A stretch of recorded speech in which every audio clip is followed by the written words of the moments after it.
Hi, this is Dr. Joe Luciani. I'm a clinical psychologist, and I'm here to offer a little support for you, the parent of a pre-adolescent, a tween.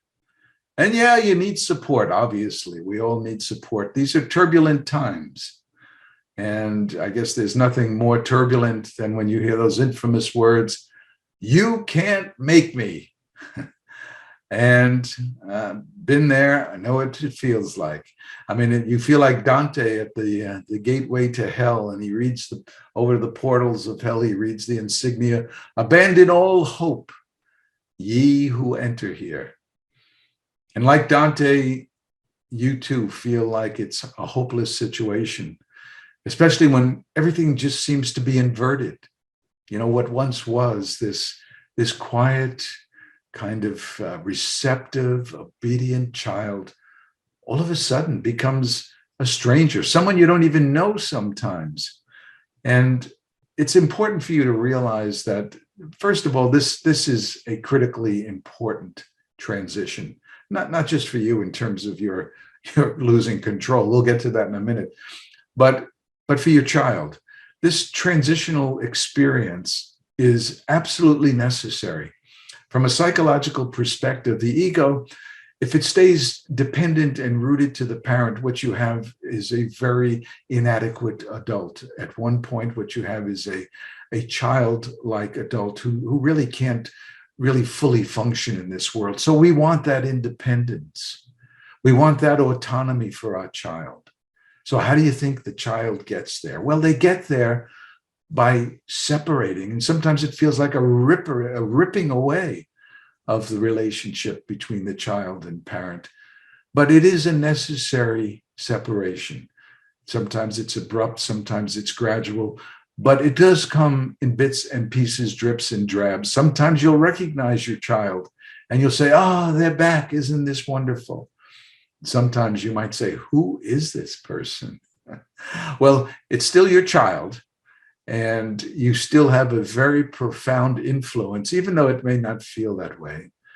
Quite the contrary, it may feel like you've lost all control, and to some extent, you've lost some control. But the control that you do have is now more of an oblique kind of control. You may not control through wagging that finger or punishment, because the child now is really entering a phase where they're needing to mute you somewhat. You see, the parent and the parent view of the world needs to be challenged now with the child's view. And that child is really trying to live in a more black and white world. Do you ever see your child may feel they know everything? I remember my favorite expression was, when I was 12 years old, I thought I knew everything. Now I'm an adult. I realize I don't even know the questions. But the child needs to feel that certainty. So they have a black and white attitude about, this is what I need. And if it goes against what you want, mom or dad, so be it, because this is what I need. I remember when I was a kid, maybe 12, maybe 13, the cool thing was to leave your zipper unzipped in your jacket in the dead of winter. And I remember my mother standing on the doorstep, "Zip up that jacket." And I just kept walking. And you know, it was, I had to, because this is the imperative of joining the group, the collective aspect of the collective ego. You see, the child's ego right now, once they separate from the parent, is in a state of flux, because the parental identification gave them a sense of self. It gave them the stability. And now, as they begin to abandon that automatic connection and start to explore a new world with new connections, they're adrift.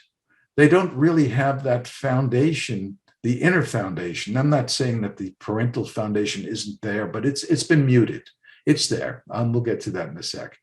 But for the child, it feels like the only way forward is to gain that ego identification with the other, with the group, to become accepted, to become cool, to find what patterns of dress are so important and make us feel like we're fitting in and we're part of and all of that. And And it also means that in order to accomplish that, there needs to be turning down the kind of the volume of the parental world. And so for you, that's difficult. Obviously, it's difficult. You always had this control. You were able to punish and wag that finger and get compliance and make them do their homework. And now you're realizing that you just don't have that control. Now, for many parents, that loss of control is really a challenge.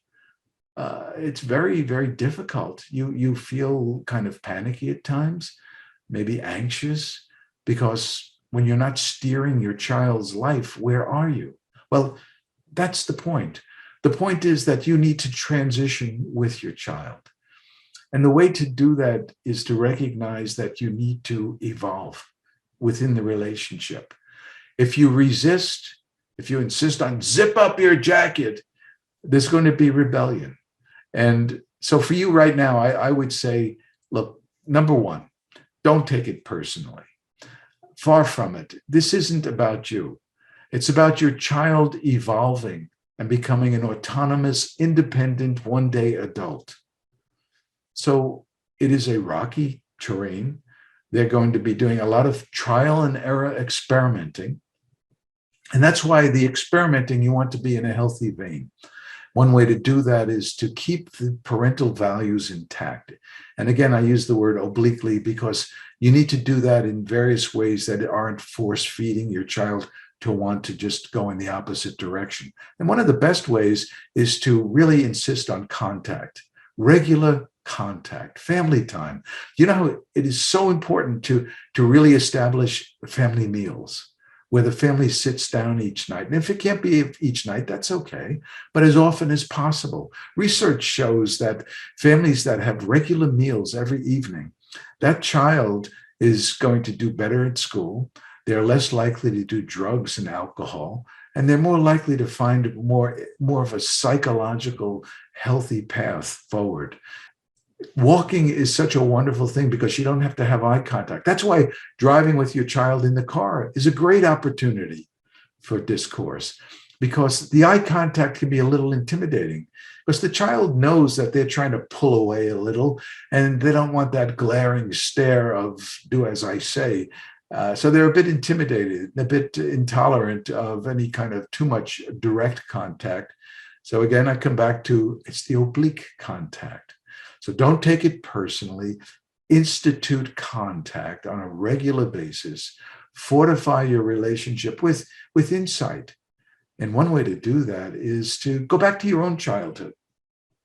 I remember I was 12 or 13. I'm a lot older than you, I'm sure.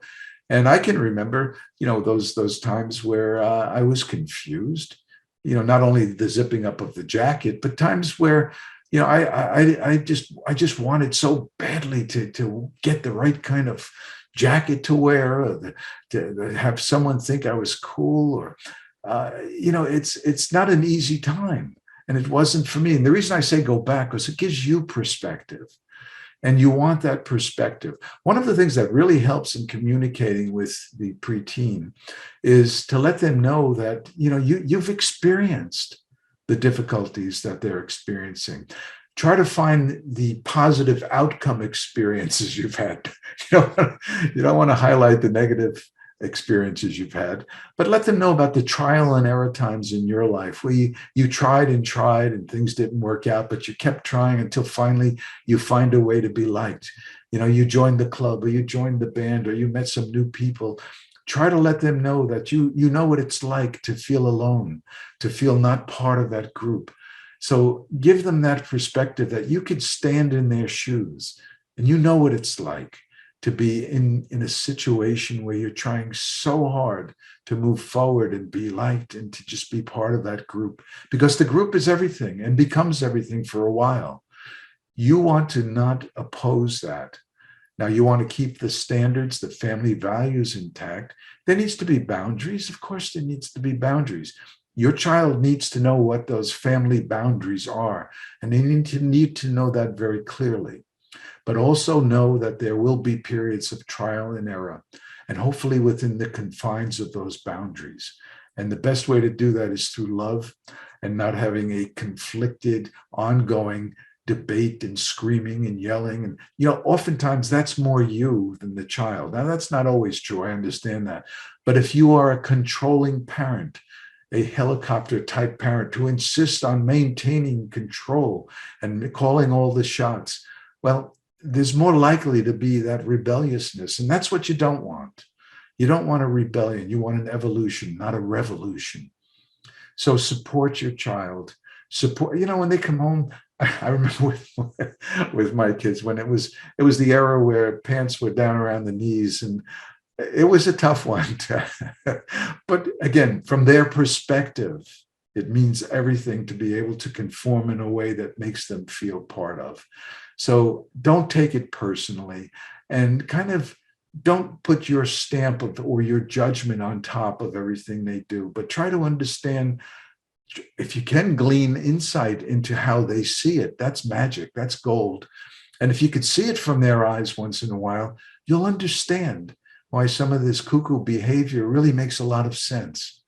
And from an adolescent, don't ever forget that their world of conformity makes perfect sense. Their world of fitting in makes perfect sense.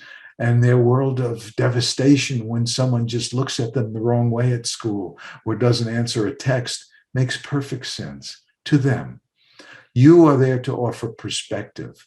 And that perspective is like a tonic for the wounds that we can't protect them from. There will be wounds. And these are the wounds of growth. So I wish you well. We do survive these times. And at the other end of this is the rainbow, the pot of gold, where your young child has now evolved into a young person.